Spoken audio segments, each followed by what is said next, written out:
gonna catch you guys up on like some family drama. A lot of you guys do know that I was babysitting for my sister essentially for free. I did it for a whole year. I went online for my last year of community college for a whole year. I missed out on so many things. Like I would miss out on doctor's appointments. I would miss out on like just like important things like dentist appointments. I haven't been to the dentist since high school. Just a bunch of dumb things because I felt bad for her, and like obviously I cared for my niece. At the beginning of August, like literally August 1st, I texted my sister and was like, hey, I'm not gonna be able to babysit anymore. And she was like, oh, why? And I was like, I'm starting school, like I'm not gonna have any time. And I also really wanted like a job, and I did get a job, and it's like pretty much gonna make me unavailable for most weekdays. So I told her like, I'm not gonna be able to babysit anymore. Like, this is your notice, girl. Like, this is basically me putting my 2 weeks in, but I'm giving you the courtesy of like knowing a month before so that you can look for daycares or like another babysitter that can hopefully babysit my niece. Because my sister is very much the type of person to do everything last minute and then act like it's not her fault. Oh, that's basically what she did. She waited until like literally like maybe like 3 days before August ended, and she asked my mom like, hey, can you request Tuesday, Wednesday, Saturday off from work, like permanently, not just for 1 week but permanently, so that you can babysit my daughter and or like your grandchild. And my mom was like, okay, I'm gonna see, but I don't think I can because it's gonna be like such short notice, and also like, bitch, I need the money. Like I need the money for work. Like I don't know what to tell you. My mom, I genuinely don't think my mom asked, which is fine because I don't think it's my mom's responsibility to like babysit, you know. But it's like, it's frustrating. It's gonna tie into the story later on. But she basically got back to my sister and was like, hey, like my boss said no. And then my sister texted me and was like, hey, like what day do you start school? I told her the 16th of September because like that's when I start school. And then she was like, okay. Conversation ends right there. Okay. She texted me again a couple hours later and she was like, hey, are you gonna need the stroller for tomorrow? And I was like, what? Keep in mind, this is like the last day of August, September, and then it's gonna be September 1st the next day. So she's asking me so I can babysit the beginning of September. I was like, what? Like I didn't know I was gonna babysit. She was like, yeah, like you don't start school yet. And I was like, where did you ask me if I can babysit? And she was like, can you babysit? And I was like, bro, like you're so annoying. You're genuinely so irritating. You're pissing me off. You're weird as fuck. And I was like, okay, look, I'm gonna be so honest with you. Like I genuinely like, I love you, you're my sister, but I'm gonna do this right now. Like I'm gonna babysit her for that one day. After that, you can't ever ask me for any more favors, because every time I ask you for a favor, you're all of a sudden busy, you don't have time, you don't have the money. And it's like completely fine if you don't have the time or money, but it's like you can't keep asking me for favors and acting like I have to do it, or like if you're entitled to my time. I also asked her to pay me if she wanted me to babysit the next day because it was such short notice. And then her man came to drop off the baby the day after. He left, and then my sister's like basically not answering my texts because I'm like texting her, like sending her pictures of, you know, her kid, because I want to update her. Like I don't mind updating her on how her baby's doing, you know. Like I'm sending her pictures. I'm asking her like, oh, how did you want me to serve her this meal? Because like she packs her like pre-packed meals. She's not answering me, and I'm like, whatever, like she's mad, like I'm just gonna do this on my own and I'm gonna be done with it. Like I'm not gonna deal with this anymore. Like this is so weird. The day ends, she comes to pick up my niece and she doesn't say hi to me, she doesn't say bye, she doesn't say thank you for babysitting. She just gets my niece and leaves. And my mom and dad are like, well, crawled up her ass. And then I didn't say anything because I already knew that if I told my parents that I had told her a month prior that I wasn't gonna babysit anymore, suddenly I would be the villain in the situation. So I stayed quiet. And you know what, I was just like, it's not my problem anymore. Like why the fuck am I gonna like be like all mopey about it? Then the next day comes and my mom and dad come home from work and they're like, where's the baby? Like I thought you were gonna babysit today. And I was like, no, like I told her like a month ago like that I was gonna stop babysitting like for September. Like I can't babysit anymore. And then my mom got mad, but when my mom gets mad, she kind of just shuts the fuck up and she doesn't talk to me for like a while. Like I mean like a month or something. Like that's what I'm talking about. When my dad gets mad, he starts like accusing me of not loving my family. So that's exactly what he did. He was like, why the fuck are you taking care of your niece? Like you should like step up for the family. You're not doing enough. You're not bringing enough to the table. And then he was like, me personally, I don't care about money. So if somebody needs me to do them a favor and they're my family, I'm gonna do it for them. I got so irritated, you guys, because I kid you not, he never once told me that, like, any of this when I was babysitting for free. Like, all of a sudden, now that I don't want to babysit after a year of missing out on school for them, now I'm suddenly a bad guy and all I care about is money. So I literally just told him, I was like, if you don't care about money, then you can babysit your granddaughter. Like, it's still on the table. Like, she needs somebody. She didn't look for any daycares. She's still scrambling to look for a babysitter. So maybe you can step up and be the grandfather that you have to be and go babysit for free. And then once I said that, it suddenly turned into, yeah, but I have bills to pay. Girl, I have bills to pay too. You think that, like, I don't have a phone bill? And it's like, yeah, I get it. He has rent and all that shit. But bitch, like, I have to pay for everything at school. They haven't helped me out one bit. Like, I bought all my notebooks, all my pencils, all my pens, my backpack, all my school supplies, basically. And then I still have to do my textbooks, which are a lot. I just checked. And then I have to do transportation because I don't have a car. Like, basically a whole bunch of shit. And yeah, like, yeah, I'm gonna like throw that back at them, because what do you mean you don't care about money, and then suddenly when the offer's up to you to babysit for free, you care about money? So whatever, that happens. My mom and sister are now like fighting, and my sister's kind of like no contact with my mom because my mom said that she couldn't babysit, right? And so now, like a couple of days later, my dad is coming at me again. He comes back from work and I'm on like laying down on my bed. I'm like on like my phone because I just gotten back from like this work like training event. So like I got paid, but I had to go, you know what I mean? So I just got back. They didn't know that though. My dad's coming at me and he's like, why aren't you babysitting? And I was like, oh, I had like something to do today. And either way, like I told my sister that I wasn't gonna babysit anymore. And he's basically saying like, I'll never understand why my kids are like this. He was saying that I'm not his daughter. And he was like, I know you're not my daughter because you don't have a good heart like me. I never thought that my kids would turn out like this. And there was a situation where my uncle got arrested recently, and my uncle called my dad, like, because he knew my dad would help him because he's a fucking master manipulator. And my dad was like, you see me, like when your uncle calls me, I bail him out of jail. And he was like, honestly, if any of your siblings went to jail, I don't think you would help them. And I was like, yeah, I wouldn't. Like, you're mad weird for bailing him out of jail. Because he was in jail for something, like, very, like, weird. And he didn't get bailed out. But, like, my dad paid for his lawyer, is what I'm saying. And so I was like, yeah, like, you're mad weird for that. Like, that's fucking weird. And I wouldn't do that for any of my siblings if that was what they did. He was like, you see what I mean?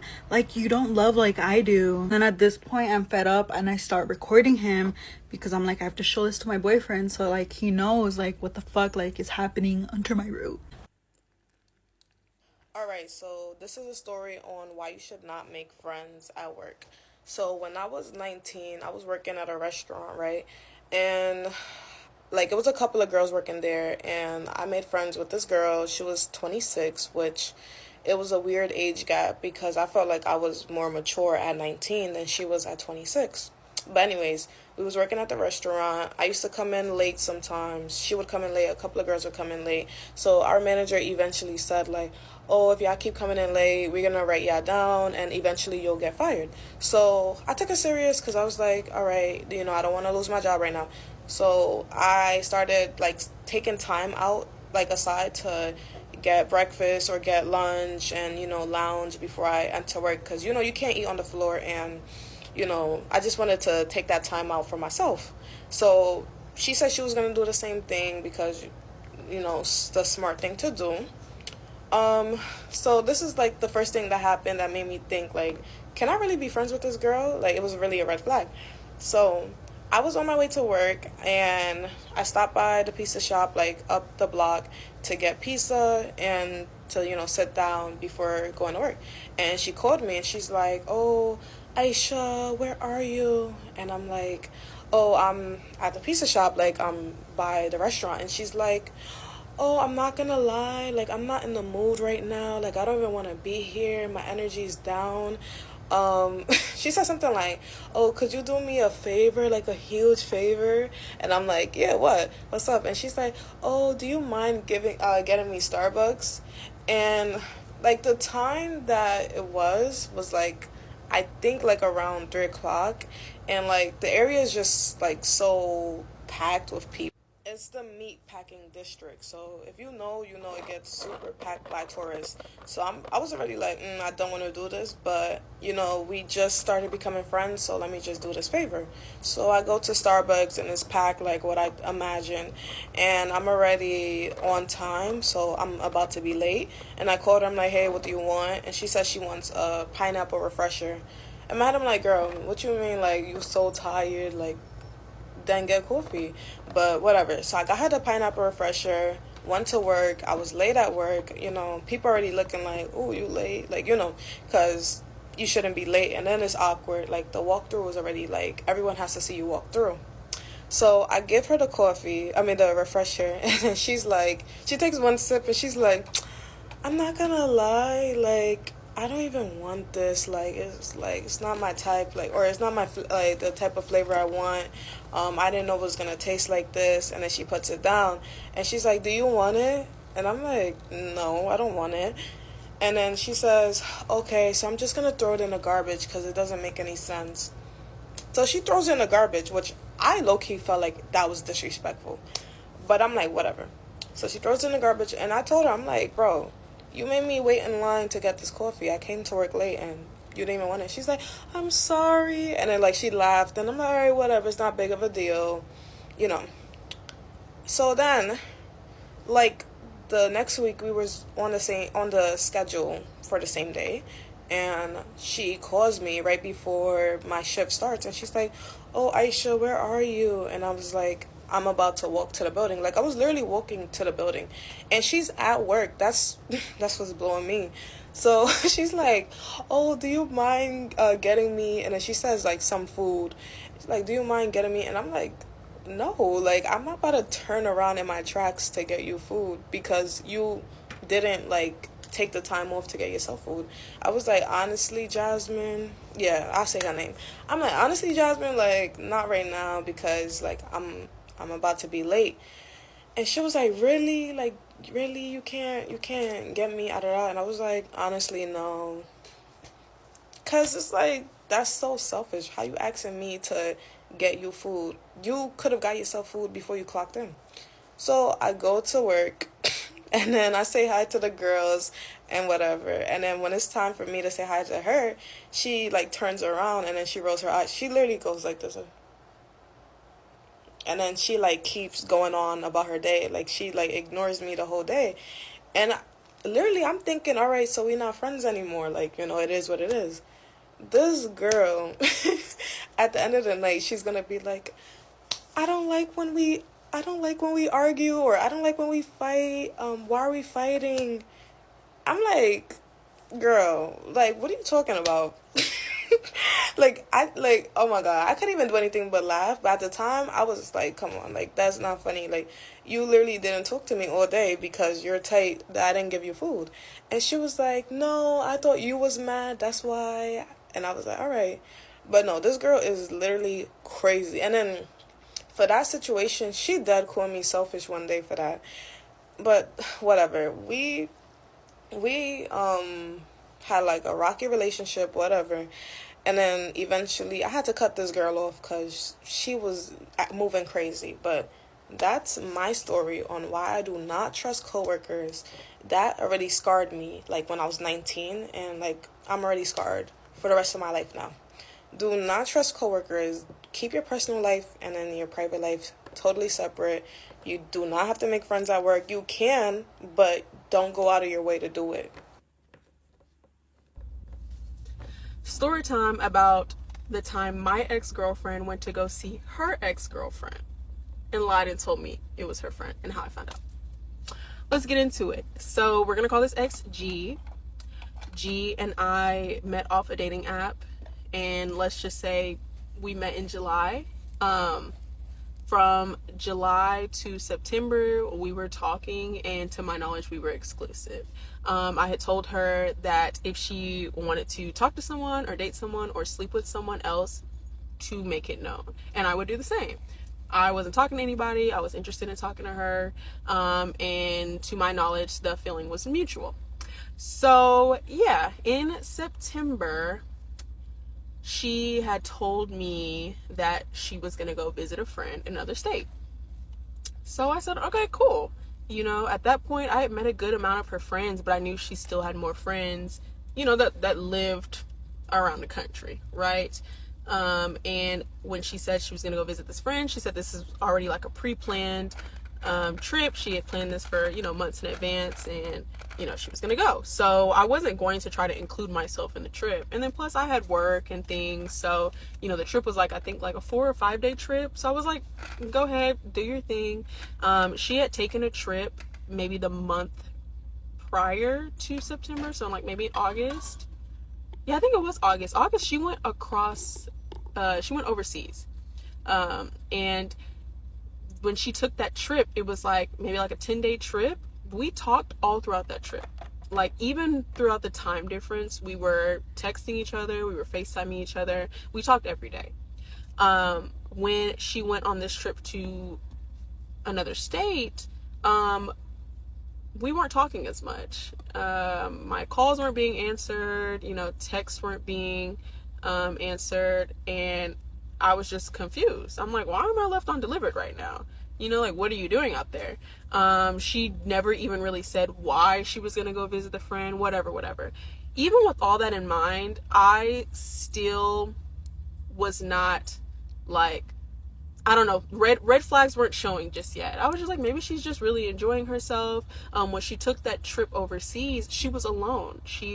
It was a solo trip, you know? So maybe that's why we talked a little more. She was in a new place. She didn't really have anyone to talk to, whatever. But now she's with a friend, you know, they're catching up. I don't know, right? I'm trying not to assume the worst, because even though we've had like petty arguments, like from the time we've met until now, it hasn't been anything major to the point where I'm like, I don't trust her. So fast forward, she gets back from the trip and things are a little off. And I'm just like, what's tea? Like, what happened? You know, like, I'm thinking it's me. At that point, I had cut my hair. So, girl, I'm thinking she don't like my haircut. I'm ugly to her. She's not interested in me anymore. Like, that's really the thoughts that are going through my head. So, shortly after her trip, you know, so the day that she got back, I went and saw her. You know, I was like, I want to see you, make sure you're alive. I haven't seen you in 5 days. What's good? Things were a little weird. Maybe like a week later, things finally got back to normal. So I was like, okay, cool. You know, we're fine. So let's fast forward to November. Okay. November is my birthday month. Scorpio gang. Okay. And I don't want to hear any hate in the comments. So anyway, it's my birthday month. I'm not really doing anything major for my birthday, but before my birthday, maybe like a few days before my birthday, there was an event that G had to attend, and I was going to go with her, right? She had to get to the she had to get to the event early so that she could set up something, right? Okay, cool. At this point in our like situationship and like our talking relationship, I have full access to her house. I know the code to get into her house. I go there when she's not there, okay? I chill at her house. I'm in her bed when she's not there. I come and go as I please. And she's perfectly okay with that. You know, we have like this trust. So, I met her at her house and I was going to get ready at her house. I brought all my stuff and she was like, okay, I have to go. You get ready, you stay here, you meet me there later. Cool. She had to go set up. So I'm doing my hair, my makeup, I got the music blasting, you know, I'm doing my own thing. And so she calls me in the middle of like me getting ready and she goes, hey, can you go to my computer? Can you go to my email and get some information for me? I just need a code. I said, cool, yeah, I got you. So I opened her laptop. Well, keep in mind, her laptop was already open on her bed, right? I was not like in that area. I was in the bathroom. So I didn't even notice her laptop. I'm not the type of person that goes through people's things. I've never done that before. I guess that's foolish of me, or it's wishful thinking that nothing's in there. You know, you're telling me the truth. We're being honest with each other. Because you could go through my things and you wouldn't find anything. I guarantee you that. So yeah, I didn't pay attention to her computer being open, but the screen was off. So, you know, whatever. So I wiggle her little mouse pad and the screen pops on. The computer's unlocked. So she's like, this is the code to my computer. I said, oh, there's no need. The computer's unlocked. She goes, that's concerning. why is it concerning that your computer's unlocked? Like, I don't know. Like, that's concerning that your computer's unlocked when I'm there. Like, it's either like you don't trust me and you're like, oh, that's concerning, now you can get into my stuff. But then it's like, what you got in there? What you got in there? So I go to her email, I give her the code. She's, thank you so much, I'll see you later. Awesome. Click. I stay on that computer. I don't know what I'm looking for. It's just when she said that, rubbed me the wrong way. And like I said, I've never looked through anybody's thing. So girl, I just go to text messages. I just go to the messages because she had a MacBook. So it was like, you know, connect to her phone or whatever. I just go to the messages and I'm like, okay, I see texts from like me, her best friend that I had met. Maybe her mom. I don't know. It's like maybe like 4 messages of people I know and then 1 message I don't know. And so I'm like, who that? And so the girl is saved, full name, picture in the contact. I'm like, oh, okay. So like, you know, this your baddie. Cool. This must be your friend. You know, I'm looking, she's very pretty, you know, maybe that's why I clicked on it. I'm like, who's this? Click on it. Their last message was literally like, I love you, I'll talk to you later. So I'm like, what? So girl, I get to scrolling. And they don't talk that often, but when they talk, the exchanges are very serious. Like, they're having conversations about, like, you know, okay, well, hold on. Let me just start here. I scroll up to September. And you know, keep in mind, on my way up to September, I'm reading their messages. And so when I get to September, it finally clicks. This is who you went to go see. So is this your friend? Is this someone that you're dating? Is this an ex? I'm still so confused. You know, in the text, it's like, I'm so excited to see you. Oh my gosh, when do you land? I can't wait to shit out of you. Like, I don't know why I bleeped out that, but I didn't bleep out. Anyway, I can't wait to do this, that, and the third with you. Whatever. I'm so excited to see you, baby. I'm like, my heart dropped to my ankles, y'all. I was so hurt. So what I was gonna say earlier is all of their messages were like leading up to that trip, right? Or like after the trip, the aftermath of the trip. Like, that trip was so good. That was the best trip we ever had. Like, you know, so what does this mean for us? Are we gonna be this, that? And so I'm just like, whoa. So at that point I decided, okay, they probably are either together, they dated, this is her ex, and they're trying to figure things out, or like, I don't know, but they've obviously been on another trip together before. They said this was the best trip they've ever been on. It's even better than this other trip they went on. Whatever.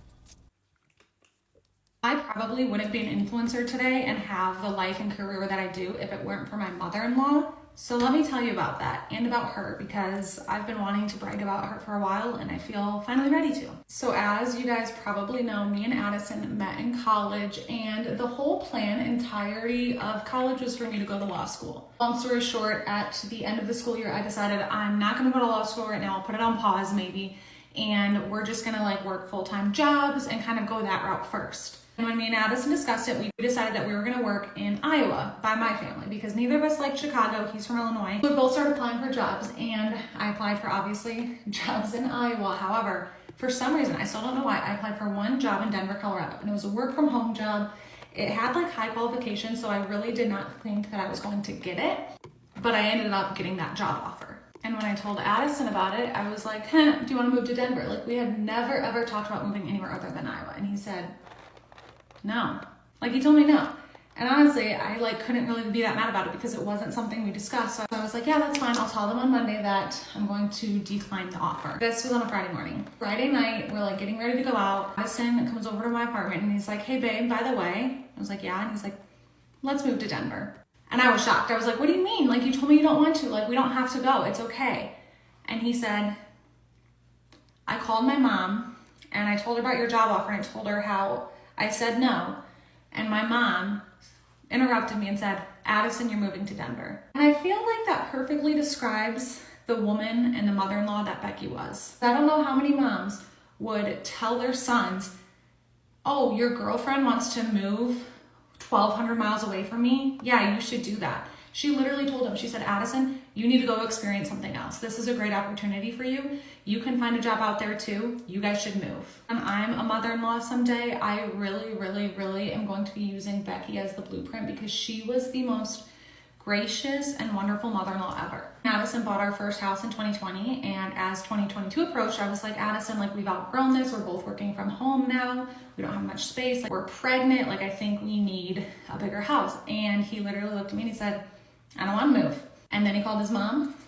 Later that day, he said, let's move, Chloe. And I was like, what changed your mind? And he's like, I called my mom. If there was a change in our life that I wanted to make, Becky was always on my side with it. She was always the one like telling Addison, yeah, no, you should do what Chloe wants to do. When we had Vivian, anyone who's a first-time mom knows that like the stress and anxiety that is having a kid and like figuring out parenting for the first time, it's kind of scary. And when it came to holidays, obviously we live far away from our family. When it was time to go back for holidays, like our parents lived 2.5 hours away from each other. So like if we're going back for one, we're always like, oh, we might as well hit both. And obviously when you have a kid, that complicates things. And every holiday that we were going back for, Becky would be like, don't worry about coming here. If it's too stressful, don't even worry about it. Don't put that stress on yourself. There's no pressure over here.